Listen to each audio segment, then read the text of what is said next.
অনলাইনে খাজনা দেওয়ার জন্য আপনাদেরকে জিআরএন সার্চ করতে হবে। জিআরএন সার্চ করতে গেলে আপনাকে log in to your account, এখন এখানে আইডি পাসওয়ার্ড দিয়ে লগ ইন করতে হবে। এখানে ক্যাপচাটা দেখে দেখে আপনারা ফিল আপ করে দেবেন। দেখুন আমি আইডি পাসওয়ার্ড দিয়েছি, দিয়ে ক্যাপচা ফিল আপ করে লগ ইন করলাম। লগ ইন করলে এরকম জিআরএন সার্চ অপশান খুলে যাবে।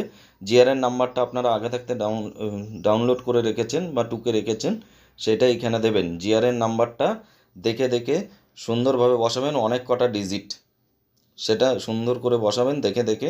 এরপর রেভিনিউ অর্থাৎ খাজনার যে রসিদ নাম্বার, সেই রসিদ নাম্বার যেটা জেনারেট হয়েছে সেটা এখানে লিখবেন আর ক্যাপচাটা ফিল আপ করে দেবেন। ক্যাপচা ফিল আপ হয়ে গেলে তারপর আপনারা সাবমিট করবেন।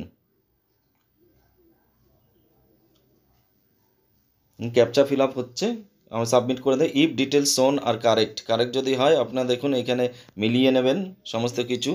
জিআরএন নাম্বার এবং অ্যাপ্লিকেশন নাম্বার এই দুটো দিয়ে সার্চ করতে হবে। দেখুন রেভিনিউ লেখাটা চলে এসেছে, জিআরএন দেওয়া আছে, রেভিনিউ দেওয়া আছে। এবার দেখুন রেভিনিউ অর্থাৎ অ্যাপ্লিকেশন, এইবার আপনি বাংলার ভূমি থেকে করতে পারবেন। বাংলার ভূমিতে আবার যাবেন, অ্যাপ্লিকেশন রিপ্রিন্ট অপশানে যাবেন, সিলেক্ট করবেন রেভিনিউ রিসিপ্ট করে এখানে আপনার অ্যাপ্লিকেশন নাম্বারটি ফিল আপ করবেন এবং এখানে দেখবেন চলে আসবে আপনার খতিয়ান নাম্বারটা ফিল আপ করবেন, দিয়ে ক্যাপচাটা ফিল আপ করে দেবেন। ক্যাপচা ফিল আপ করে সাবমিট করবেন। সাবমিট করলেই আপনার খাজনা জেনারেট হয়ে যাবে। এই দেখুন খাজনা পেমেন্ট হয়ে গেছে, টাকা মিলিয়ে নেবেন, সাল মিলিয়ে নেবেন, দিয়ে প্রিন্ট করবেন।